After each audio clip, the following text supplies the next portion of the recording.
Speaking of Brodie Lee, though, he was on Talk is Jericho. He was Jericho's guest this week, and like the Matt Hardy interview the week before, it was very insightful, and it gave us a glimpse into the mind of Vince McMahon, right? Because he has just come over from WWE. He's only now putting together his body of work in AEW, so of course the majority of the conversation really focused on his time in WWE. And why did he leave? And what happened at the end there before ultimately he got his release from the company? So they talked about Dynamite the week he debuted. Originally it was scheduled to be in his hometown of Rochester. About a week out is when he learned that it was not going to happen. And obviously he was very upset because it's his hometown. And he's been just chomping at the bit, waiting to make his debut, waiting to just break away from WWE, start new, start fresh. It was going to be his hometown. And who knew that this would turn out to be the way things would be? So he was very, disappointed, as you would imagine. WWE released him December 8th. His 90 days would have been up March 8th, even though the letter he got in the mail moved the date up a few days, so he couldn't do that Wednesday's Dynamite show. Or at least that's what he thinks the reason was. One last little way to kind of stick it to him on his way out. He said Vince McMahon did not see a guy who looked like him, speaking and sounding the way that he did. You listen to him when he does interviews like this one, and he sounds like a normal human being. He's very articulate. Yes, he has the look of something you would see out of The Hills Have Eyes. That was the character that he was playing. Vince McMahon wanted him to have a southern drawl. And he said, "Sir, I'm from Rochester, New York." And Vince would tell him, just do it. Just do I want to hear you do a southern accent. Just do it. And he did it. And he said Vince said he didn't like it. But yet he still insisted, going forward, he would find that writers or whatever would tell him that Vince wants you to do a southern accent. And so the rumors that we had heard at the time were that Vince McMahon did not like the fact and couldn't understand why Luke Harper couldn't do a southern accent. And that was one of the things that led to his downfall. And so he backs that up here and says that it's true. That's just how Vince looked. He saw him. They say don't judge a book by its cover. Well, that's what Vince did. And when you get pigeonholed a certain way, that's not good. He had a certain view of what this guy should sound like, and it didn't match. He just couldn't understand. Now, after he won the Intercontinental title, he had that ladder match with Dolph Ziggler. After that, they had nothing for him. And he said it was all downhill from there. He would pitch ideas constantly. They all fell on deaf ears. He was tired of being a sidekick in the Wyatt family. He wanted the chance to break out on his own and do something else. One idea that he had, while he was the Intercontinental Champion, is that he would be a collector who would steal some kind of trophy of some kind from all of his victims, from all of his opponents. And this plays off his real-life fascination that he has with serial killers, which is encouraging. So it would have fed nicely, he said, into the second part of what his plan was. The problem was they knocked down the first part of the plan, so it just wasn't going to work. Then he said he pitched this idea where he would be this super intelligent monster who was very articulate and very calmly would tell his opponents all the different ways that he's going to dissect them in the ring. And again, he said Vince McMahon could not wrap his head around a hillbilly with a southern drawl speaking eloquently. Just could not understand. Which, all you fans listening that happen to have a southern drawl, if you are from the South, if you have that good old southern charm, now you know what Vince McMahon really thinks of you. So that got scrapped. Funny enough, he correctly pointed out that Eric Rowan ended up with a very similar type of gimmick for a time, where he was this super smart monster with a high IQ. Remember that? Remember when Rowan would be playing backstage with a Rubik's Cube? And so Brodie joked, he said maybe Vince McMahon just could not tell the difference between the two of them, and he thought he was giving the gimmick to him, but they gave it to Rowan by accident. You know what? I can believe it. I can believe it, and I always think back to that story of the talent meeting in the back, and Vince McMahon asking if anybody has any questions, and I don't remember who it was, but somebody put their hand up, and it wasn't Shelton Benjamin, although I don't even think Shelton was working in the company anymore at the time. But somebody asked a question, and he was like, "That's an excellent question, Shelton." I could absolutely believe that they accidentally gave Rowan the gimmick that was really intended for Harper. So he talked about the Wyatt family angle, which was a great angle with Randy Orton. Remember, Randy Orton joined the Wyatt family, and it was obvious that he was going to destroy them from within. That's where they were going with this. Harper was very distrustful of Orton. Even though Bray welcomed Randy into the family, Harper would have this look on his face like, I don't trust this fucking guy. He's like Beta on The Walking Dead. You know, when Alpha brought Negan in and Beta wanted no part of it, he didn't trust him. It's the same type of story that they were running with Harper and Bray and Randy. It was a good story. But Bray just wouldn't listen. And Brodie told the writers, he said, listen, he warned the writing team, if we do this story, I'm going to be the one who gets over with this, which was probably never the goal. He goes, I'm going to get over. And they said, no, that's not how it's written. It's Randy, the big payoff at the end. And he's like, all right. And sure enough, what happened? He did get over. He got more over with it. You had crowds on some weeks that were chanting Luke Harper's name. People were chanting for Harper. He worked with AJ Styles on TV. They were in a battle royal. The winner was supposed to go on to WrestleMania to challenge for the championship. And they were supposed to, he and AJ, tumble out to the floor at the exact same time. And he says, in rehearsal that day earlier on in the ring, we nailed it perfectly. On TV, he botched it slightly. If you go back and watch it, AJ clearly hit the floor first. But they shot around it, so it really wasn't a big deal. So they came back with a singles match on TV the following week. Not only did AJ Styles win, he pinned Luke Harper twice in that match. And AJ didn't even go on to WrestleMania to wrestle for the championship. He wrestled Shane McMahon. I don't even remember how they got around that. But yeah, he pinned him twice in that match. The first time Harper's foot was on the bottom rope, Shane McMahon restarted the match, and then AJ came back. Now, normally in a situation like this, you would expect, okay, they did the false finish. Harper, who's been kind of getting over as a babyface in recent weeks, is directly tied into this whole story with Bray Wyatt and Randy Orton. Of course you're going to send Luke Harper to WrestleMania because it plays into the story. Now, is he going to go and try to beat Bray, his leader, and take the championship? What's going to happen with Orton?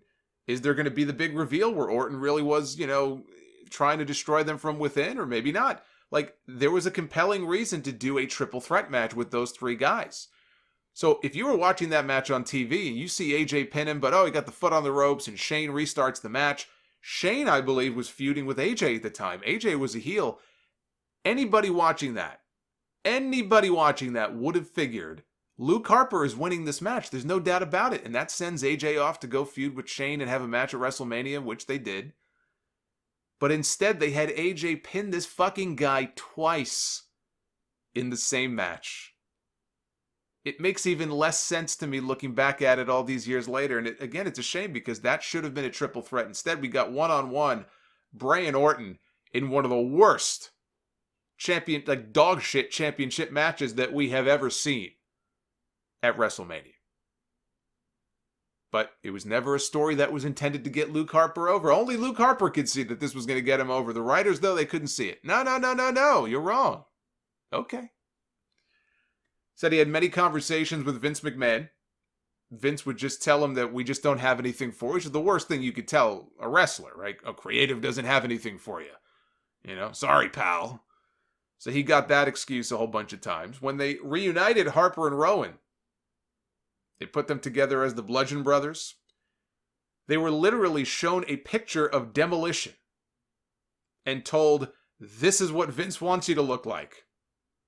I'm surprised Vince would even look at a picture of Demolition and think anything positive, given the fact that they're not even in the Hall of Fame and, the lawsuit that Axe had brought against him years ago.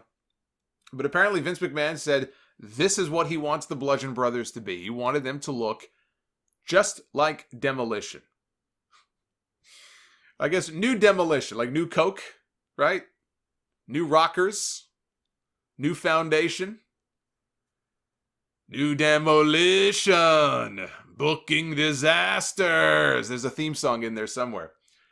So when they gave the Bludgeon Brothers their giant mallets, they were instructed they're not to be called sledgehammers, for obvious reasons. He said one day they showed up at TV wearing their new Bludgeon Brothers gear, and they went to Vince's office. They're like, all right, now I'm going to take you to Vince, see if he likes it. And they opened the door, and he's in the office there. He's getting a massage. He's getting a calf massage from Larry the trainer. And he took one look, Vince did, and he goes, I like it, good, looks good. And then he went back to focusing on his massage. And Harper's like, well, do you want to see? And he's like, no, looks good, looks good.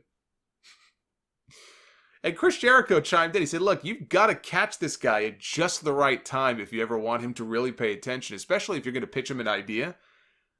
He said he had this great idea. Jericho had this great idea once, he said, where the Wyatt family would attack him one day. Actually, I think one of Jericho's comebacks, he came back. This would have been in 2013. And then the lights went out. And when they came back on, the Wyatt family was there. They beat him up. And like people weren't expecting it because he had just come back. This was his big return. And then he gets beaten down by Bray and Harper and Rowan. And his great idea was, you know, now he's got to find somebody to help him and partner up with him and watch his back. And the guy that he goes to end up teaming with him is his hated rival. He's got to go to one of his hated rivals, Shawn Michaels, to help him take on the Wyatt family. I don't know what the timeline would have been on that because the Wyatts, they didn't debut on TV until the year after. Shawn had already retired. Shawn retired in 2011. No, actually, I take that back. Shawn retired in 2010. He retired even earlier than that. So I don't know that, I mean, maybe in his head he thought he could convince Shawn to come back. Otherwise, that doesn't really make a whole lot of sense. As an idea, though, it sounds pretty kick-ass, you know, but in any event, he pitched Vince at the wrong time. You don't want to pitch Vince McMahon when he's eating. That was the key message here in this conversation. If he's having a steak, which that was one of the stories Jericho told. And he said, is Vince eating? And he was told, no, he's not. He's in his office. You sure he's not eating? No, he's not eating. And then, of course, he goes in, and what's he doing? He's eating. He was eating a steak. He was very focused on this steak. Bad cow. It's like, what? He goes, bad cow. It's too tough. I feel like caveman Vince sitting there eating his like, bad cow. It's just unbelievable. He's like a cartoon character. He truly is like this is a guy who they once made a cartoon on the WWE YouTube channel. It was literally a cartoon about Vince McMahon's ass. It was a magical ass. It was an ass that does tricks. Mr. McMahon's ass. I don't even know if it's still on YouTube.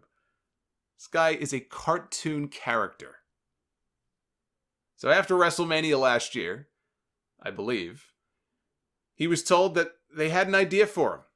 He was going to be a heater for Sami Zayn. So the bodyguard, the guy who stands in the shadows, and he hated the idea.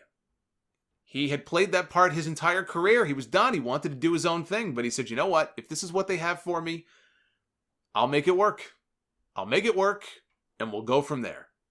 And he was going to debut on the SmackDown after WrestleMania. Again, I don't know if this was last year or the year before. He was going to make his debut in Sami's corner, the SmackDown after WrestleMania, and then a few days before, they come to him and they go, it's off. It's canceled. We're not doing it. And that's when he knew. He says, I'm done. That's it. It's over. I'm finished. No more of this. He said he and Vince had two 20-minute conversations as just human beings. And Vince asked him, he goes, what do you want? You want more money? You want to push? And Harper didn't know at the time that other people had already asked for their release before him. He went online and he had posted that, you know, today I asked WWE for my release. I thanked them. It was very, you know, just this very magnanimous letter and, you know, praising the company, but just announcing to the world that today I asked for my release. He went public with that. And Vince is asking him, what do you want? You want more money? Do you want to push? What is it that you want? And he knew that Shawn Spears had already been granted his release a couple months earlier. So he legitimately thought he was going to get his release. And then Vince McMahon ends up telling him that for business reasons, we cannot let you out of your contract. And not only that, they added 6 months to his deal later on because of the time that he had missed when he underwent wrist surgery. So he said, cool, can I get out of my deal then in November? And Vince told him, well, that's a question for somebody else. I guess that's somebody else being Triple H, which is bullshit. You are literally the boss of the company. There is no one higher up on the food chain than you. You can overrule Triple H. You can overrule everybody if you want to. Oh, it's not my call to make. So then Triple H calls him. And he says, what do you want to do? He says, I want to wrestle. And Triple H goes, do you want to go to New Japan? Which is a very odd question for Triple H to ask. As if they have some kind of a pipeline, like the bat phone to the president of New Japan. He goes, what do you want to do? You want to go to New Japan? And that caught him off guard. He goes, well, as a matter of fact, yeah, I would love to. I would love to go to New Japan. Can you make that happen? And he says that Triple H told him, I think I can make that happen. And then, of course, nothing happened. They talked about maybe he would go to NXT.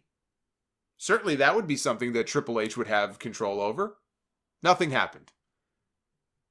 So after he posted that statement about asking for his release, Mark Carrano, the talent relations guy, he says to Harper, he goes, hey, if you take that down, they desperately wanted him to take that down. He goes, if you take that down, Vince might actually be more receptive to giving you your release. This like reverse psychology bullshit. And in his head, he was like, you're so full of shit. You are so full of shit. He goes, I'm not stupid. But Carrano was worried that letting him go, if they gave him his release, and he claims it was either Triple H himself or Mark Carrano who made the comment, that if we let you go, it's going to make it seem like guys trying to jump off a sinking ship. Now, WWE is not a sinking ship. They're a billion-dollar company. They can lose a few guys. It would look bad. It would give that impression, but obviously they're not a sinking ship. But clearly they were worried about that. They were worried about giving the impression that it's like rats jumping off a sinking ship. Now, he reiterated what Matt Hardy said on Jericho's podcast last week about WWE coming to him at the very end with new contract offers right up until the day he was released from his deal. Just for the purposes, he said, of keeping him away from AEW. He says they hoard people now. That's what they do. He said they offered him more money than he was, not only more money than he was making, they offered him more money than he ever in his life could have ever imagined making, just to sit him at home. It's not as if they suddenly had some great plan to use him, just to bench him and sit him at home. Hey, we'll pay you whatever it was, 3-4 times as much money as he was making. He called it ungodly money. So maybe it was more than double, more than triple what he was making. And he thought about his wife and his 2 kids. He said, look, maybe, is this not about me anymore? Maybe I'm making the wrong decision here. Maybe I should take the money. But then even his wife turned to him and said, you have to leave. Because she could see that he was going to be miserable. I don't want to live in the same house with you if you're going to be a miserable fuck all the time. I don't care how much money they're offering you. She's like, you got to leave. It's not worth the money. You've got to leave. He did confirm that he does have the freedom with his AEW contract to work independent dates. He does have the freedom to work New Japan if New Japan is interested in him. He very much would like to work for New Japan, is what I got just listening to him. He looks back at and imagine, like Luke Harper going in there, Brodie Lee going in there, right? A lot of people have compared Brodie Lee in some ways to Bruiser Brody, right? Just in terms of the look and he can be this rough brawler in the ring. Now imagine Brodie Lee going out there in New Japan for some kind of a brawl with Minoru Suzuki or Ishii and just beating the hell out of each other. I think that could be a lot of fun. So he looks back at his time in WWE. He's grateful for all that they did give him and the money that he did make there. But he described it as almost like it's almost as if he has a form, he says, of PTSD. From his experience there.